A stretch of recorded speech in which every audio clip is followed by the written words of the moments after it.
Madam.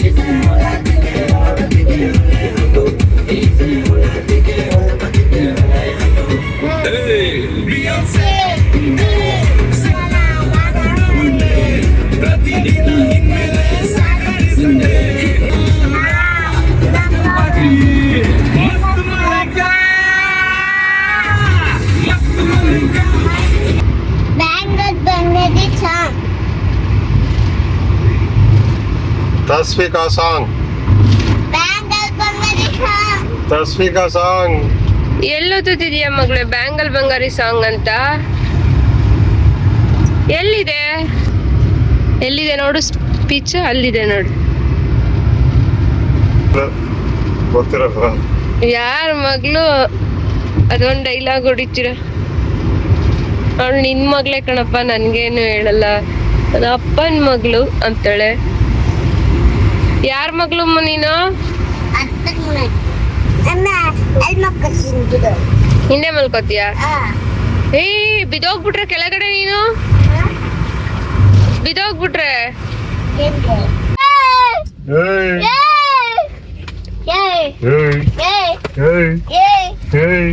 ಹಂಸಿದೆ, ಸರಿಯಾಗಿ ಕೂತ್ಕೊಮ್ಮ. ಬಿದೋದಿಯಾ? ನೀನು ತಸ್ವಿಕಾ ಹಂಗ ಅಪ್ಪ ಹಂಗೆ ಆವಾಜ್ ಹಾಕ್ಬಾರ್ದಮ್ಮ. ನೀನು ಬಿಟ್ರೆ ರೀ ಇಲ್ಲೇ ಇಳಿಸ್ಲ ರೀ, ಅವ್ರ ತಸ್ವಿಕಾ ಆವಾಜ್ ಆಗ್ತಿದ್ದಾಳೆ ನಿಮ್ಗೆ. ಇಲ್ಲಿ ಇಳಿಸ್ಲಾ? ಓಡಿಸ್ತೀಯ ನೀನು? ಓಡಿಸ್ಬಾ. ಇಳಿಲ ಓಡಿಸ್ತೀಯಾ? ಇಳಿಬೇಡಿ ರೀ, ಹಿಂದೆಗಡೆ ಸೀಟಲ್ಲಿ ಕುತ್ಕೊಳ್ಳಿ. ಅದ್ ಹೆಂಗ್ ಓಡಿಸ್ತಾಳೆ ನೋಡೋಣ, ಓಕೆನಾ? ಜಾಸ್ತಿ ಆಡ್ತಾ ಇದೀಯ ನೀನು. ತಸ್ವಿಕಾ ಅಪ್ಪ ಹಂಗ ಆವಾಜ್ ಹಾಕ್ಬಾರ್ದಮ್ಮ. ಜಾಸ್ತಿ ಆಡ್ತಾ ಇದೀಯ ತಸ್ವಿಕಾ ನೀನು. ತಪ್ಪಲ್ವಾ?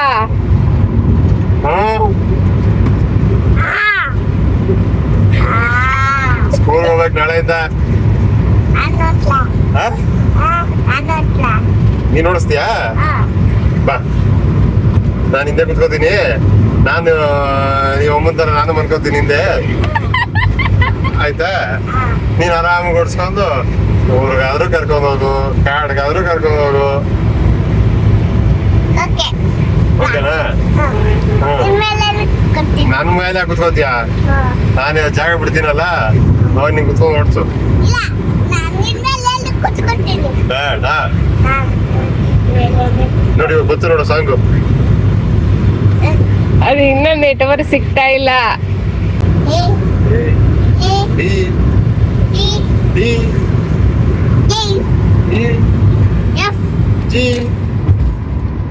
ಹಿಂದೆ ಹಿಂದೆ ನಿಂತ್ಕೋಬೇಕಮ್ಮ, ಅದು ಅಪ್ಪಂಗ್ ಮಿರರ್ ಕಾಣಲ್ಲ ಫ್ರಂಟ್.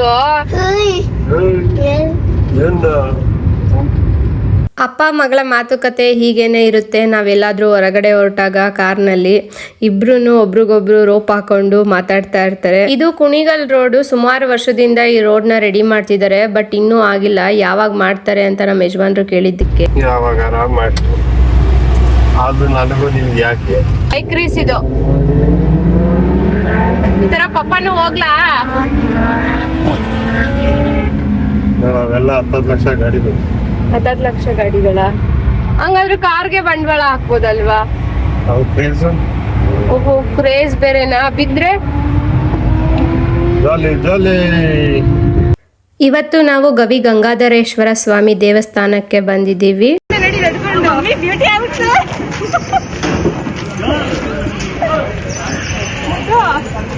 ಅಲ್ಲ ನೋಡೆ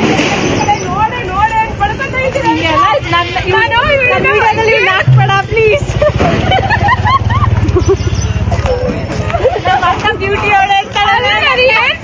ವಿಡಿಯೋ ಮಾಡ್ತಿರೋ ನಾನು ಇನ್ನೊಬ್ಳು ತಂಗಿಗೆ ಹೇಳ್ತಾ ಇದ್ದಾಳೆ, ನನ್ನನ್ನ ವಿಡಿಯೋ ಮಾಡಬೇಡ ಅಂತ. ಈ ತಂಗಿ, ನಾವು ಸರ್ಪ್ರೈಸ್ ಆಗಿ ಇಲ್ಲಿಗೆ ವಿಸಿಟ್ ಕೊಟ್ವು, ಯಾಕಂದ್ರೆ ಇವರಿಗೆ ಗೊತ್ತಿರ್ಲಿಲ್ಲ ನಾನು ಅವ್ರ ಭಾವನ ಜೊತೆ ಬರ್ತೀನಿ ಅಂತ. ಅಪ್ಪ 1 ವೀಕ್ ಮುಂಚೆನೆ ಕಾಲ್ ಮಾಡಿ ಈ ಮಂಗಳವಾರ ಇಲ್ಲ ಶುಕ್ರವಾರ ನೀನು ದೇವಸ್ಥಾನಕ್ಕೆ ಹೋಗಿ ಹರಕೆನ ತೀರಿಸ್ಬಿಟ್ಟು ಬರಬೇಕು ಅಂತ ಕಾಲ್ ಮಾಡಿದ್ರು. ಮತ್ತೆ ಹಸುನ ನಾವು ನೆಕ್ಸ್ಟ್ ಇಟ್ಕೊಳ್ಳಲ್ಲ, ಎಲ್ಲನೂ ಕೂಡ ಮಾರಾಟ ಮಾಡ್ತೀವಿ.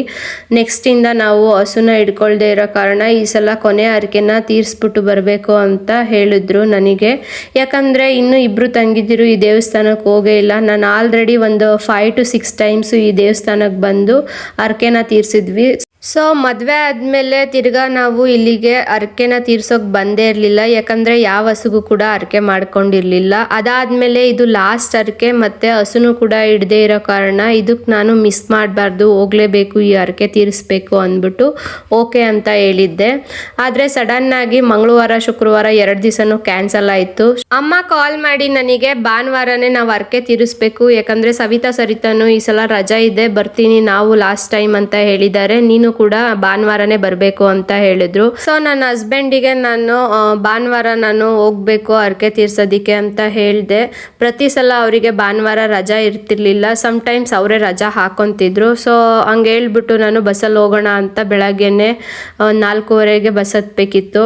ಹಂಗಂತ ಹೇಳ್ಬಿಟ್ಟು ಮಲ್ಕೊಂಡೆ. ಅದಾದಮೇಲೆ ಮಾರ್ನಿಂಗು ನಾನು ಎದ್ದು ನೋಡಿದಾಗ ನಾನು ಬರ್ತಾ ಇದ್ದೀನಿ ರೆಡಿ ಆಗು ಅಂತ ಹೇಳಿದ್ರು. ನನಗಂತೂ ಫುಲ್ ಸರ್ಪ್ರೈಸ್ ಆಯಿತು. ಯಾಕಂದರೆ ರಜಾ ಇಲ್ಲದೆ ಇರೋರು ರಜಾ ಹಾಕ್ಬಿಟ್ಟು ಬರ್ತೀನಿ ಅಂದಾಗ ಒಂಥರ ಖುಷಿ ಆಗೋಯ್ತು.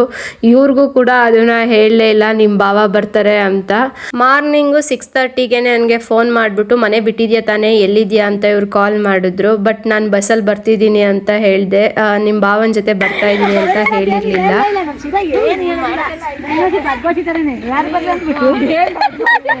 ಖುಷಿ ಆಗೋಯ್ತು ಹಳ್ಳಿ ಮಯ್ಯ ಬಂದಿರೋದು.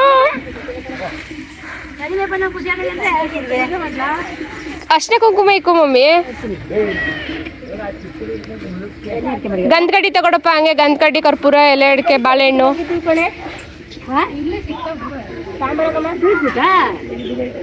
ಏನ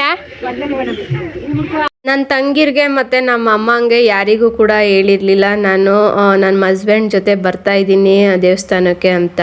ಯಾಕಂದರೆ ಅವರು ನಾನು ನನ್ನ ಮಗಳು ಇಬ್ಬರು ಬಸ್ಸಲ್ಲಿ ಬರ್ತಾ ಇದ್ದೀನಿ ಅಂತ ತಿಳ್ಕೊಂಡು ಬರ್ತಾಳೆ ಅಂದ್ಬಿಟ್ಟು ಸುಮ್ಮನೆ ಆಗಿದ್ದಾರೆ.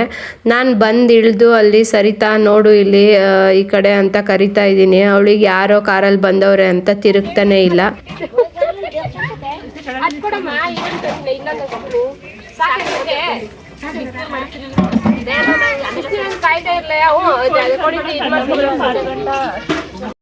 ನಾನು ಪ್ರತಿ ಸಲ ಬರಬೇಕಾದ್ರೆ ಅಮ್ಮನ ಜೊತೆ ಅತ್ತೆ ಜೊತೆ ಬೆಳಗ್ಗೆ ಒಂದು 7:30-8 ಗಂಟೆಗೆ ಬಿಡ್ತಿದ್ವಿ ಮನೇನ.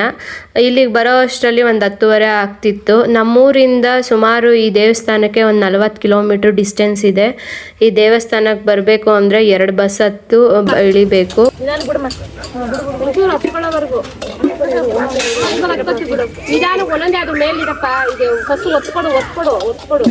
ಅಲ್ಲ ಅತ್ತೆ ಕೊಡ್ತಾರಲ್ಲ ಆ ಥರದ್ದು ಈ ಸಲ ಬೆಳಗ್ಗೆ 8:30ಗೆ ದೇವಸ್ಥಾನಕ್ಕೆ ಬಂದಿದ್ವಿ. ಬೇಗನೆ ನಾವು ನೈವೇದ್ಯನ ಮಾಡಬೇಕಾಗಿತ್ತು. ಅಂದರೆ ನೈವೇದ್ಯಕ್ಕೆ ಇವಾಗ ಹಸು ಏನಾದರೂ ಕರು ಹಾಕಿತ್ತಂದರೆ ಅದೇ ಹಾಲು ತಂದು ನೈವೇದ್ಯ ಮಾಡ್ತಿದ್ವಿ, ಗಿಣ್ಣ ಹಾಲು ತಂದು. ಈ ಸಲ ಹಸುನ ಮಾರಬೇಕಾಗಿದ್ದ ಕಾರಣ ಹಾಗೇನೆ ಬೆಲ್ದನ್ನೇ ಕೂಡ ನೈವೇದ್ಯಕ್ಕೆ ಮಾಡಿದ್ವಿ. ಯಾರು ಕೊಟ್ಟಿದ್ದು ಸ್ವೀಟು? ಯಾರು ಕೊಟ್ಟಿದ್ದು ಸ್ವೀಟು? ಅಜ್ಜಿ. ಅಲ್ಲ ಕೇಕ್ ಎಲ್ಲ ಇಷ್ಟೊಂದು ತಿನ್ಬಿಟ್ರೆ ಆಮೇಲೆ ಏನ್ ಮಾಡ್ತೀಯಾ? ಏ ಮುದ್ದು, ಚಿಪ್ಸು ಕೇಕೆ ಹೊಟ್ಟೆ ತುಂಬಿಸ್ತಾರ. ಅದು 2 ದಿನ 11 ದಿನ ಮಗಳ?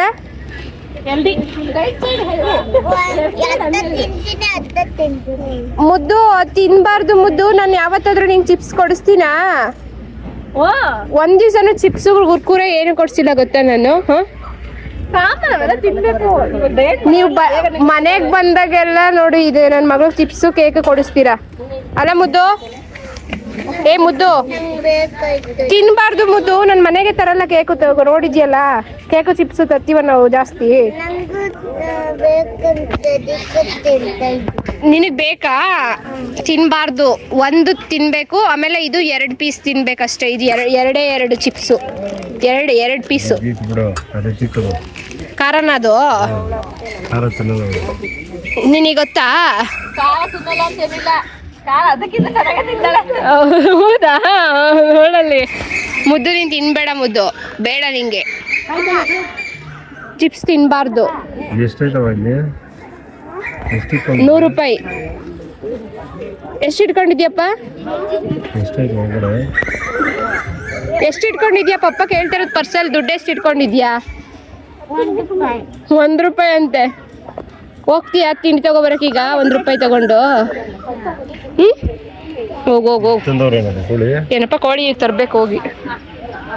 ನಂತರ ನಾವು ಕೋಳಿನ ತಗೋಬರೋದಿಕ್ಕೆ ಅಂತ ಇಲ್ಲಿ ಕೋಳಿ ಅಂಗಡಿಗೆ ಬಂದ್ವಿ. ನೋಡಿದ್ರೆ ಕೋಳಿನ ತಗೊಂಡು ದೇವಸ್ಥಾನದ ಮುಂದೆ ಇವಾಗ ಬಲಿ ಕೊಡೋಂಗಿಲ್ಲ, ಇಲ್ಲೇನೆ ದೇವರಿಗೆ ಪೂಜೆ ಮಾಡಿ ಇಲ್ಲೇನೆ ಬಲಿ ಕೊಡಬೇಕು, ದೇವ್ರಿಗೆ ಅರ್ಪಿಸ್ಬೇಕು ಅಂತ ಹೇಳಿದ್ರು. ಫಸ್ಟ್ ಎಲ್ಲ ನಾವು ಕೋಳಿನ ಇಲ್ಲಿಂದ ತಗೊಂಡೋಗಿ ದೇವಸ್ಥಾನಕ್ಕೆ ಹೋಗ್ತಿದ್ವಿ, ಅಲ್ಲೇನೆ ಕಟ್ ಮಾಡ್ತಿದ್ವಿ ದೇವಸ್ಥಾನದ ಮುಂದೆನೆ. ಬಟ್ ಈ ಟೈಮ್ ಆಲ್ರೆಡಿ ಇವಾಗ ಚೇಂಜ್ ಆಗಿದೆ. ಈ ದೇವಸ್ಥಾನದಿಂದ ಸ್ವಲ್ಪ ಅಂದರೆ ಒಂದು 100 ಮೀಟರ್ಸ್ ದೂರ ಬರಬೇಕು ಈ ಕೋಳಿ ತರೋದಕ್ಕೆ ಅಂಗಡಿ ಇರೋದು. ಸೊ ಅಲ್ಲಿಗೆ ಬಂದ್ವಿ, ಕೋಳಿ ತಗೊಂಡು ಅಲ್ಲೇ ನಾವು ದೇವರಿಗೆ ಪೂಜೆ ಮಾಡಿ ಬಲಿ ಕೊಟ್ವಿ. ಅದಾದಮೇಲೆ ಕ್ಲೀನಿಂಗ್ ಒಂದು ಕಡೆ ಒಂದು ಅಂಗಡಿ ಮಾಡ್ತಿರುತ್ತೆ, ಕೋಳಿನ ಒಂದು ಅಂಗಡಿ ಸೇಲ್ ಮಾಡ್ತಿರುತ್ತೆ. ಸೊ ತಗೊಂಡು ಕ್ಲೀನಿಂಗ್ಗೆ ಅಂತ ಕೊಟ್ವಿ. ಬಟ್ ಈ ಟೈಮ್ ಅಂತೂ ಸಿಕ್ಕಾಬಟ್ಟೆ ಜನ ಇದ್ದರು, ಯಾಕಂದರೆ ಸಲ ಸ್ವಲ್ಪ ಕಡಿಮೆ ಇರ್ತಿದ್ರು. ಈ ಮಂಗಳವಾರ, ಶುಕ್ರವಾರ ಮತ್ತು ಭಾನುವಾರ ಅಂತ ಬಂದರೆ ಇಲ್ಲಿ ತುಂಬ ಜನ ಹರಕೆನ ತೀರ್ಸೋದಿಕ್ಕೆ ಅಂತ ಬಂದಿರ್ತಾರೆ.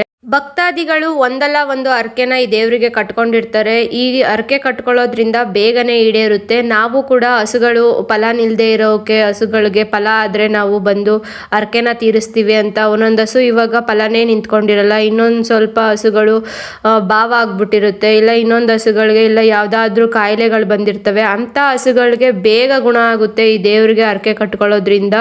ಅದರಿಂದ ಎಲ್ಲ ರೈತರಿಗೂ ಕೂಡ ಇಲ್ಲಿ ಹೆಲ್ಪ್ ಆಗುತ್ತೆ. ಈ ದೇವಸ್ಥಾನಕ್ಕೆ ಹರಕೆ ಕಟ್ಕೊಳ್ಳೋದ್ರಿಂದ ತುಂಬಾ ಬೇಗ ಗುಣ ಆಗುತ್ತೆ. ನೀವೇನು ಅಂದ್ಕೊಂಡಿರ್ತೀರ ಅದೆಲ್ಲ ಈಡೇರುತ್ತೆ. ಇವಾಗ ಜನಗಳಿಗೂ ಕೂಡ ಅಷ್ಟೇ, ಏನಾದರೂ ಮಕ್ಕಳಿಲ್ಲದೆ ಇರೋರು ಕೂಡ ಈ ದೇವಸ್ಥಾನದಲ್ಲಿ ಮಕ್ಕಳು ಬೇಕು ಅಂತ ಹರಕೆ ಕಟ್ಕೊಂಡ್ರೆ ಬೇಗನೆ ಅದು ಈಡೇರುತ್ತೆ.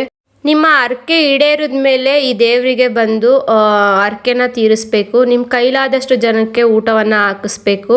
ಇವಾಗ ಮಕ್ಕಳಾಗಿಲ್ಲದೆ ಇರೋರು ಮಕ್ಕಳಾದಾಗ ಬಂದು ಇಲ್ಲಿ ಅವ್ರಿಗೆ ಎಷ್ಟು ಜನಕ್ಕಾಗುತ್ತೋ ಅಷ್ಟು ಜನಕ್ಕೆ ಊಟವನ್ನು ಹಾಕಿಸ್ತಾರೆ, ಮತ್ತು ಮಕ್ಳಿಗೂ ಕೂಡ ಕಿವಿನ ಚುಚ್ಚಿಸ್ತಾರೆ.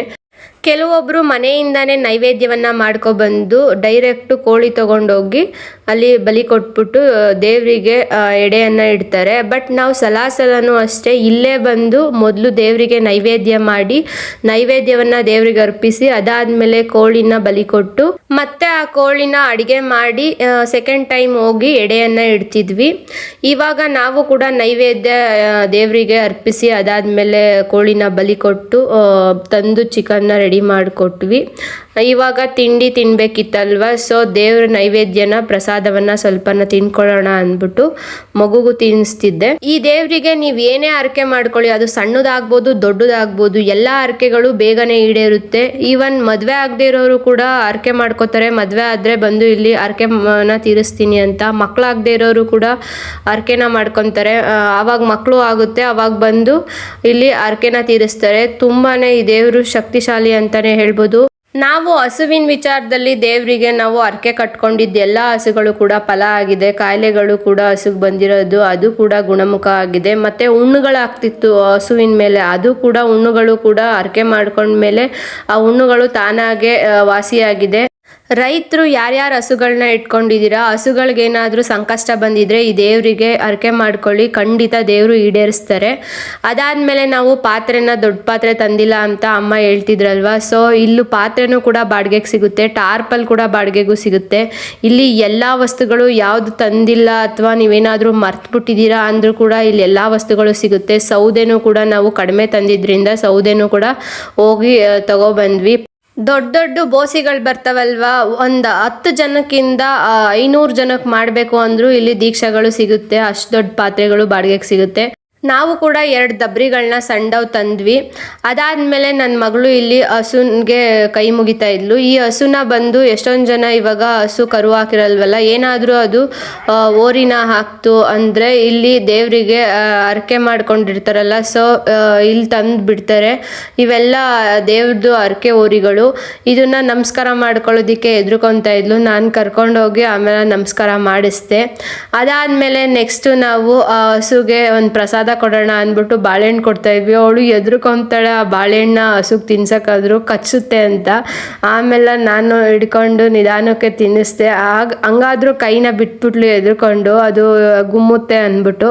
ಬಟ್ ಆ ಹಸುಗಳೆಲ್ಲ ನೋಡಿದ್ರೆ ಖುಷಿ ಆಗುತ್ತೆ. ಎಷ್ಟೋ ಹಸುಗಳನ್ನ ರೈತರು ತಂದು ಬಿಟ್ಟಿದ್ದಾರೆ ಇಲ್ಲಿ. ಅದಾದಮೇಲೆ ನಾನು ಚಿಕನ್ ಫ್ರೈಗೆ ಒಗ್ಗರಣೆ ಹಾಕ್ತಾಯಿದ್ದೀನಿ. ಜಸ್ಟ್ ಇಲ್ಲಿ ಚಿಕನ್ ಫ್ರೈ ಮತ್ತು ಸಾಂಬಾರನ್ನ ಮಾಡ್ತಾಯಿದ್ದೀವಿ. ಮುದ್ದೆ ಮಾಡೋದಕ್ಕೆ ಇಲ್ಲೆಲ್ಲ ಸ್ವಲ್ಪ ಐಟಮ್ಸ್ ಎಲ್ಲ ತರಬೇಕು ಅಂದ್ಬಿಟ್ಟು ಅನ್ನ ಸಾರು ಮತ್ತು ಚಿಕನ್ ಫ್ರೈ ಮಾಡ್ತಾಯಿದ್ದೀವಿ. ಸೊ ಅನ್ನ ಆಲ್ರೆಡಿ ಆಗಿತ್ತು, ಸಾಂಬಾರಿಗೂ ಕೂಡ ಆಲ್ರೆಡಿ ಆಗಿತ್ತು. ಚಿಕನ್ ಫ್ರೈ ಅಷ್ಟೇ ಬಾಕಿ ಇದ್ದಿದ್ದು, ಸೊ ಮಾಡ್ತಾಯಿದ್ದೀನಿ. ಈ ಚಿಕನ್ ಫ್ರೈ ನನ್ನ ತಂಗಿಗೆ, ಮೊದಲನೇ ತಂಗಿ ಏನಿದ್ದಾಳೆ ಅವಳಿಗೆ ಮತ್ತು ಎರಡನೇ ತಂಗಿಗೆ ಇಬ್ರಿಗೂ ಇಷ್ಟ. ಅವರು ಸಾಂಬಾರಲ್ಲಿ ಅಷ್ಟೊಂದು ತಿನ್ನೋಕ್ಕೆ ಇಷ್ಟಪಡೋದಿಲ್ಲ. ಈ ಚಿಕನ್ ಫ್ರೈ ಆದರೆ ತುಂಬಾ ಇಷ್ಟಪಟ್ಟು ತಿಂತಾರೆ. ನಾನಾದರೆ ಯಾವುದ್ರಲ್ಲಾದರೂ ತಿಂತೀನಿ. ಸೊ ಅದಕ್ಕೋಸ್ಕರ ಇಲ್ಲೊಂದು ಎಕ್ಸ್ಟ್ರಾ ಚಿಕನ್ ಫ್ರೈನ ಮಾಡ್ತಾ ಇರೋದು. ಸಲ ಬರೀ ಸಾಂಬಾರು ಅನ್ನ ಮಾತ್ರ ಮಾಡ್ತಿದ್ವಿ. ಮುದ್ದೆ ಮಾಡೋರು ಕೆಲವೊಬ್ಬರು ಮುದ್ದೆನೂ ಕೂಡ ಮಾಡ್ತಾರೆ. ನಾವು ಅನ್ನ ಸಾಂಬಾರು ಮಾತ್ರ ಎಡೆ ಇಕ್ತಿದ್ವಿ. ಈ ಸಲ ಅವರಿಬ್ಬರು ಬಂದಿರೋ ಕಾರಣ ಚಿಕನ್ ಫ್ರೈನ ಮಾಡಬೇಕಂತ ಮಾಡ್ತಿರೋದು. ಅದಾದಮೇಲೆ ಏನಂದರೆ ಒಲೆನ ಅಲ್ಲಿ ಅಡುಗೆ ಮಾಡಬೇಕು ಅಂದರೆ ಭಾರಿ ಕಷ್ಟ. ಯಾಕಂದರೆ ಗ್ಯಾಸಲ್ಲಿ ಅಡುಗೆ ಮಾಡೋದು ಎಷ್ಟು ಈಸಿಯಾಗಿರುತ್ತೆ, ಕಣ್ಣಲ್ಲಿ ನೀರು ಬರಲ್ಲ, ಅದು ಹೊಗೆನ ಕುಡಿಯಲ್ಲ, ಏನಿಲ್ಲ. ಇಲ್ಲಂತೂ ಒಂಥರ ಒಳ್ಳೆ ಎಕ್ಸ್ಪೀರಿಯೆನ್ಸು. ನಾವು ಯಾವತ್ತೂ ಅಷ್ಟು ಒಲೆನ ಯೂಸ್ ಮಾಡದೇ ಇರೋರಿಗೆ ಈ ಒಲೆಯಲ್ಲಿ ಅಡುಗೆ ಮಾಡೋದು ಒಂದು ಟಾಸ್ಕೇನೆ. ಬಟ್ ಏನಂದರೆ ಎಲ್ಲನೂ ಒಂದೊಂದು ಟೈಮ್ ಕಲಿಬೇಕು ಅನ್ನೋದು ಅದಕ್ಕೋಸ್ಕರನೇ. ಯಾವ್ದು ಕಲ್ತ್ರೂ ಕಡಿಮೆನೇ, ಎಲ್ಲದನ್ನೂ ಕಲಿತಾ ಹೋಗಬೇಕು. ಸಮ್ಟೈಮ್ಸ್ ಎಷ್ಟೊಂದು ಸಲ ನಾವು ಕಲಿತೇ ಇರೋದು ಒಂದೊಂದು ಸಲ ಟೈಮೇ ಕಲಿಸ್ತಾ ಹೋಗುತ್ತೆ. ಅದಕ್ಕೋಸ್ಕರ ಇಲ್ಲಿ ಅಡುಗೆ ಮಾಡ್ತಿರ್ಬೇಕಾದ್ರಂತೂ ಕಣ್ಣಲ್ಲಂತೂ ನೀರು ಸುರಿತಾ ಇತ್ತು ಹೊಗೆಯಲ್ಲಿ. ಆ ಹೊಗೆ ಎಲ್ಲ ಫುಲ್ಲು ಬರ್ತಿತ್ತಲ್ವ. ಅಡುಗೆ ರೆಡಿ ಆಯಿತು. ದೇವರಿಗೆ ಎಡೆ ಇಡಬೇಕು, ನೈವೇದ್ಯನ ತಗೊಂಡು ದೇವಸ್ಥಾನಕ್ಕೆ ಹೋಗಬೇಕಿತ್ತು. ಸೊ ನನ್ನ ಮಗಳನ್ನ ಕರ್ಕೊಂಡು ಹೋಗೋಣ ಅಂತ ಬಂದೆ. ನನ್ನ ಮಗಳು ಕೋಲಲ್ಲಿ ಗೆರೆ ಎಲ್ಲ ಬರ್ಕೊಂಡು ಆಟ ಆಡ್ತಾ ಇದ್ದಾಳೆ, ಬರ್ತಾ ಇರಲಿಲ್ಲ, ಅವ್ರ ಅಪ್ಪನ ಜೊತೆ ಇದ್ಲು. ಅದಾದಮೇಲೆ ಕರ್ಕೊಂಡು ಹೋಗ್ತಾ ಇದ್ದೀನಿ ದೇವಸ್ಥಾನಕ್ಕೆ. ಕಾಲು ಬೇರೆ ಹೆವಿ ಸುಡ್ತಾ ಇತ್ತು. ಸೊ ಮಗುನ ಆಮೇಲೆ ಅವಳ ಕೈ ಕೊಟ್ಬಿಟ್ಟು ನಾನು ಅದನ್ನು ನೈವೇದ್ಯ ಈಸ್ಕೊಂಡು ದೇವ್ರ ಪೂಜೆ ಸಾಮಾನು ಈಸ್ಕೊಂಡು ದೇವಸ್ಥಾನಕ್ಕೆ ಹೋಗ್ತಾ ಇದ್ದೀವಿ. ಇದೇ ದೇವಸ್ಥಾನ ನೋಡಿ. ಇವಾಗ ಒಳಗಡೆ ಹೋಗ್ತಾ ಇದ್ದೀವಿ. ತುಂಬ ಜನ ಅದೇ ಟೈಮಿಗೆ ಎಡೆ ಇಡೋದಕ್ಕೆ ದೇವ್ರಿಗೆ ನೈವೇದ್ಯ ತಂದಿರ್ತಾರೆ. ಫುಲ್ ರಶ್ ಇತ್ತು ಸಂಡೇ ಮಾತ್ರ. ಒಳಗಡೆ ಹೋದ್ವಿ. ಅಲ್ಲಿ ದೇವರು ಬಂದು ಫುಲ್ಲು ಬಂಡೆಕಲ್ಲು. ಸೊ ಆ ಬಂಡೆಕಲ್ಲಲ್ಲೇ ದೇವರು ವಾಸವಾಗಿರೋದು. ಆ ದೇವ್ರಿಗೆ ಗವಿ ಅಂದರೆ ಒಳಗಡೆ ಫುಲ್ಲು ಒಬ್ಬರು ಹೋಗಿ ಆ ಕಡೆ ಬರ್ಬೋದಿತ್ತಂತೆ. ಆ ಕಡೆ ಇನ್ನೊಂದು ಕಡೆ ಮುಚ್ಚಿಬಿಟ್ಟಿದ್ದಾರಂತೆ ಅದು ಫುಲ್ಲು. ಈ ಕಡೆ ಗವಿ ಇದೆ, ತೋರಿಸ್ತೀನಿ. ಫುಲ್ಲು ಅದಕ್ಕೋಸ್ಕರನೇ ಈ ದೇವರಿಗೆ ಗವಿರಂಗಪ್ಪ ಅಂತ ಹೆಸರು ಬಂದಿರೋದಂತೆ. ಸೊ ಇಲ್ಲಿ ಈ ದೇವರಿಗೆ ಪೂಜೆ ಮಾಡ್ತಾ ಇದ್ದೀವಿ. ಏಕ್ಲು ಇಲ್ಲಿ ಪೂಜೆ ಮಾಡ್ಬೋದು, ಎಲ್ಲಾದರೂ ಸರಿ ಎಡೆ ಇಕ್ಕಿ. ಅಮ್ಮ ದೇವರಿಗೆ ಎಡೆ ಇಟ್ಟು ಪೂಜೆನ ಮಾಡ್ತಾ ಇತ್ತು. ಅದಾದಮೇಲೆ ನಾವು ಕೂಡ ಪೂಜೆನ ಮಾಡಿದ್ವಿ. ನನ್ನ ಮಗಳು ಗಂಟೆ ಹೊಡಿಬೇಕು ಅಂದ್ಲು. ಸೊ ಎತ್ತಿ ಗಂಟೆ ಹೊಡಿಸ್ತಾ ಇದೆ. ಫುಲ್ಲು ರಶ್ ಇರೋದ್ರಿಂದ, ಜನಗಳು ಜಾಸ್ತಿ ಇರೋದ್ರಿಂದ ಕಾಲಿಡಕ್ಕೂ ಆಗ್ತಾ ಇರಲಿಲ್ಲ. ತುಂಬ ಮಕ್ಕಳು ಕೂಡ ಎಳ್ಕೊಂಡು ಬಂದ್ವಿ. ಅದಾದಮೇಲೆ ಸ್ವಲ್ಪ ಕಡಿಮೆ ಆಯಿತು. ಅಲ್ಲೇ ದೇವರಿಗೆ ಇನ್ನೊಂದು ಸ್ವಲ್ಪ ಹೊತ್ತಿದ್ದು ನಿಂತ್ಕೊಂಡು ಕುಂಕುಮ ಎಲ್ಲ ಇಟ್ಕೊಂಡು ಮತ್ತೆ ಕೊನೆಯದಾಗಿ ನಮಸ್ಕಾರ ಮಾಡಿ ದೇವ್ರ ಹರಕೆನ ತೀರಿಸಿದ್ದಾಯಿತು. ಬಟ್ ನಮ್ಮ ಅಮ್ಮಂಗೆ ಏನು ಅಂದರೆ ನೆಕ್ಸ್ಟ್ ನಾವು ಹಸು ಇಟ್ಕೊಳ್ಳಲ್ಲ, ಮತ್ತೆ ನಾವು ಹರಕೆ ಮಾಡ್ಕೊಳ್ಳಲ್ಲ, ಬರೋಕ್ಕಾಗುತ್ತೋ ಇಲ್ವೋ, ತುಂಬ ದೂರದಿಂದ ಬರ್ತೀವಿ, ನಮ್ಗೆ ಗೊತ್ತಾಗಲ್ಲ ಈ ರೂಟ್ ಬೇರೆ ಅಂತಾಯಿತು. ನಾನಂದೆ ಹರಕೆ ಇಲ್ಲದೆ ಇದ್ರೇನಂತೆ, ದೇವರಿಗೆ ನಾವು ಬಂದು ಪೂಜೆ ಮಾಡಿಸ್ಕೊ ಹೋಗ್ಬೋದು, ನೀನು ತಲೆ ಕೆಡ್ಸ್ಕೊಬೇಡ ಬಾ ಮಮ್ಮಿ ಅಂದ್ಬಿಟ್ಟು ಕರ್ಕೊಂಬಂದೆ. ಅದಾದಮೇಲೆ ಇಲ್ಲಿ ಜಾತ್ರೆಗೆ ಹೊರಗಡೆ ಇದೆಯಲ್ಲ, ಸೊ ಅಲ್ಲಿ ಆಟ ಸಾಮಾನೆಲ್ಲನೂ ಕೂಡ ಇಟ್ಟಿದ್ದಾರೆ. ಮತ್ತು ಪ್ರತಿ ವರ್ಷವೂ ಕೂಡ ಇಲ್ಲಿ ಸಂಕ್ರಾಂತಿ ಹಬ್ಬದ ದಿವಸ ತೇರು ಎಳಿತಾರಂತೆ. ಈ ತೇರನ್ನು ಕೂಡ ಆದಿಚುಂಚನಗಿರಿ ದೇವಸ್ಥಾನದವರು ಮಾಡಿಸ್ಕೊಟ್ಟಿದ್ದಾರೆ. ಮತ್ತು ತೇರು ನಿಲ್ಸೋದಕ್ಕೆ ಮನೆ ಕೂಡ ಮಾಡಿಕೊಟ್ಟಿದ್ದಾರೆ, ರಥದ ಮನೆಯೂ ಕೂಡ. ತುಂಬ ಜೋರಾಗೆ ಜಾತ್ರೆ ನಡೆಯುತ್ತಂತೆ ಸಂಕ್ರಾಂತಿ ಹಬ್ಬದ ದಿವಸನೇ. ಮತ್ತು ಬಿಡುದಿಂದಲೂ ಅಷ್ಟೇ ಈ ಮಂಗಳವಾರ ಶುಕ್ರವಾರ ತುಂಬ ಜನ ಹರಕೆನ ತೀರ್ಸೋದ್ರಿಂದ ಇಲ್ಲಿ ಆಲ್ಮೋಸ್ಟ್ ಎಲ್ಲ ಐಟಮ್ಸು ಕೂಡ ಸಿಗ್ತಿರುತ್ತೆ. ಜಾತ್ರೆ ಥರನೇ ಸಣ್ಣದಾಗಿ ಮಾಡಿರ್ತಾರೆ. ನಾವು ಜಾತ್ರೆಯಲ್ಲಿ ಸ್ವಲ್ಪ ನನ್ನ ಮಗಳು ಆಟ ಸಾಮಾನು ಅವ್ರ ಚಿಕ್ಕಿನ ಕೇಳ್ತಾ ಇದ್ಲು, ಆಟ ಸಾಮಾನು ತಗೊಡಿ ಅಂತ. ಆಟ ಸಾಮಾನು ತೊಗೊಂಡು ಅದಾದಮೇಲೆ ನೆಕ್ಸ್ಟು ಪಾತ್ರೆ ಎಲ್ಲನೂ ತೊಳ್ಕೊಂಡು ರಿಟರ್ನ್ ಮಾಡೋದಕ್ಕೆ ಹೋಗ್ತಾ ಇದ್ದೀವಿ. ಇಲ್ಲಿ ರಿಟರ್ನ್ ಮಾಡೋದಕ್ಕೆ ಮೊದಲೇ ಏನು ಮಾಡಿರ್ತಾರೆ, ಅಡ್ವಾನ್ಸ್ ಇಸ್ಕೊಂಡು ಅದನ್ನು ಕೊಟ್ಟಿರ್ತಾರೆ. ಸೊ ನಾವು ರಿಟರ್ನ್ ಕೊಡಬೇಕಾದ್ರೆ ಅಡ್ವಾನ್ಸ್ನ ವಾಪಸ್ ಇಸ್ಕೊಂಡು ಅದ್ರದ್ದು ಏನಿರುತ್ತೆ ಅಷ್ಟನ್ನು ಬಾಡಿಗೆನ ಕೊಡಬೇಕು. ಟಾರ್ಪಲು ಮತ್ತು ಪಾತ್ರೆ ಎರಡನ್ನೂ ಕೂಡ ಇಲ್ಲಿ ಕೊಡೋದಕ್ಕೆ ಹೋಗ್ತಾ ಇದ್ದೀವಿ. ಈ ಗವಿರಂಗಪ್ಪ ದೇವಸ್ಥಾನದ ಲೊಕೇಶನ್ ಬಂದು ಬಿಲ್ಲೇನಹಳ್ಳಿ ಅಂತ. ಊರು ಬಂದು ಬೇರೆ ಕಡೆ ಇದೆ, ದೇವಸ್ಥಾನ ಬಂದು ಈ ಬಿಲ್ಲೇನಹಳ್ಳಿಗೆ ಸೇರುತ್ತೆ. ಸೊ ಈ ಊರನ್ನ ನೀವು ನಾಗಮಂಗಲದಿಂದ ಬರ್ತೀರಾ ಅಂದರೆ ಸುಮಾರು ಒಂದು 30 ಕಿಲೋಮೀಟರ್ಸ್ ಆಗುತ್ತೆ. ಇಲ್ಲಿಂದ ಈ ದೇವಸ್ಥಾನದಿಂದ ನೆಕ್ಸ್ಟು KR ಪೇಟೆ ಸಿಗುತ್ತೆ. ಇಲ್ಲಿಂದ ಒಂದು 4ರಿಂದ 5 ಕಿಲೋಮೀಟ್ರು. ಅದೇ ರೂಟಲ್ಲಿ ಬಸ್ಗಳು ಕೂಡ ಚೆನ್ನಾಗಿ ಓಡಾಡ್ತಿರುತ್ತೆ. KR ಪೇಟೆಗೆ ಹೋಗೋ ಬಸ್ಗಳೆಲ್ಲನೂ ಕೂಡ ರಂಗಪ್ಪ ದೇವಸ್ಥಾನ ಅಂದರೆ ಇಲ್ಲಿ ಡ್ರಾಪ್ ಮಾಡ್ತಾರೆ. ಸೊ ಅದಾದಮೇಲೆ ನೆಕ್ಸ್ಟು ಇಲ್ಲಿ ಹತ್ರ ಇರೋದು ಇನ್ಯಾವುದು ಅಂದರೆ ಶ್ರವಣಬೆಳಗೊಳ. ಒಂದು 17 ಕಿಲೋಮೀಟ್ರ್ ಇದೆ ಶ್ರವಣಬೆಳಗೊಳ, ಹತ್ರನೇ ಇದೆ. ನೀವು ಈ ದೇವಸ್ಥಾನಕ್ಕೆ ಬಂದರೆ ಆ ದೇವಸ್ಥಾನಕ್ಕೂ ಕೂಡ ಹೋಗ್ಬೋದು. ನಾವು ಪಾತ್ರೆನ ರಿಟರ್ನ್ ಮಾಡಿಬಿಟ್ಟು ಅಡ್ವಾನ್ಸ್ ಇಸ್ಕೊಂಡು ರೆಂಟ್ ಕೊಟ್ಬಿಟ್ಟು ಅವರಿಗೆ ಬಂದ್ವಿ. ನಮ್ಮ ಯಜಮಾನ್ರು ಆಲ್ರೆಡಿ ಕಾರ್ಗೆ ಅವೆಲ್ಲ ಐಟಮ್ಸ್ ಎಲ್ಲ ಹಾಕ್ಕೊಂಡು ಅವ್ರ ಅತ್ತೆನೂ ಕರ್ಕೊಂಡು ಕಾರಲ್ಲಿ ಬಂದಿದ್ದರು. ಸೊ ನಾವು ಕೂಡ ಹತ್ತಿದ್ವಿ. ಇಲ್ಲಿ ಶ್ರವಣಬೆಳಗೊಳಕ್ಕೂ ಕೂಡ ಹೋಗ್ಬೋದಿತ್ತು, ಬಟ್ ನಮಗೇನಂದರೆ ಮನೆ ಹತ್ರ ಹಸುಗಳು ದನಗಳಿತ್ತು, ಅದನ್ನು ಬೇರೆ ನೋಡೋಕೆ ಹೋಗ್ಬೇಕಿತ್ತು, ಅದಕ್ಕೆ ನೀರು ಕುಡಿಸಿ ಹುಲ್ಲಾಕೋದಕ್ಕೆ. ಸೊ ಬೇಗನೆ ಹೊರಡಬೇಕು ಅಂದ್ಬಿಟ್ಟು ಬೇಗ ಬಂದಿದ್ವಿ. 1:15ಗೆ ಮುಗ್ದೋಯ್ತು ಎಲ್ಲನೂ ಹರಕೆ ಎಲ್ಲ. ಸೊ ಮನೆಗೆ ರಿಟರ್ನ್ ಹೋಗ್ಬೇಕಲ್ವ, ಎಲ್ಲರೂ ಪ್ಯಾಕ್ ಮಾಡಿಕೊಂಡು ಹತ್ತುತ್ತಾ ಇದ್ದೀವಿ ಗಾಡಿನ. ಅಪ್ಪ ಕಾಯ್ತಿರ್ತಾರೆ, ಅವ್ರಿಗೂ ಊಟ ಕೊಡಬೇಕು. ನಾವು ತಿರ್ಗಾ ಮತ್ತೆ ಬೆಂಗಳೂರಿಗೆ ಹೋಗ್ಬೇಕಿತ್ತು, ಇವ್ರಿಗೆ ಕೆಲಸ ಇದ್ದಿದ್ದರಿಂದ. ಎಲ್ಲರೂ ದೇವಸ್ಥಾನದ ಹರಕೆನ ಮುಗಿಸಿ ಕಾರ್ ಹತ್ತಿ ಎಲ್ಲರೂ ಕೂತ್ಕೊಂಡು ಹೊರಟಿವಿ. ಇಲ್ಲಿಂದ ಡೈರೆಕ್ಟ್ ನಮ್ಮೂರಿಗೆ ಒಂದು 40 ಕಿಲೋಮೀಟರ್ಸ್ ಆಗುತ್ತೆ. ನನ್ನ ಮಗಳು ಊರಿಗೆ ಹೋಗ್ಬೇಕು ಅಂತ ಅವ್ರ ಅಜ್ಜಿಗೆ ಹೇಳ್ತಾ ಇದ್ಲು, ಅವ್ರ ಅಪ್ಪಂಗೂ ಹೇಳ್ತಾ ಇದ್ಲು. ತಾತ ಮನೆಗೆ ಹೋಗೋಣ. ಅಪ್ಪ ಅಪ್ಪ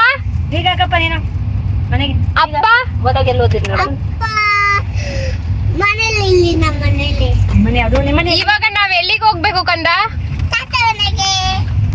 ಹೌದಾ? ಅಜ್ಜಿ ಕಳ್ಸಗಟ್ಟ ತಾತ ಬರಗಟ್ಟ ಹೋಗ್ಬೇಡಿ, ತಾತ ಮಕ್ಕಳು ನೋಡಕ್ಕಿಲ್ವೇ?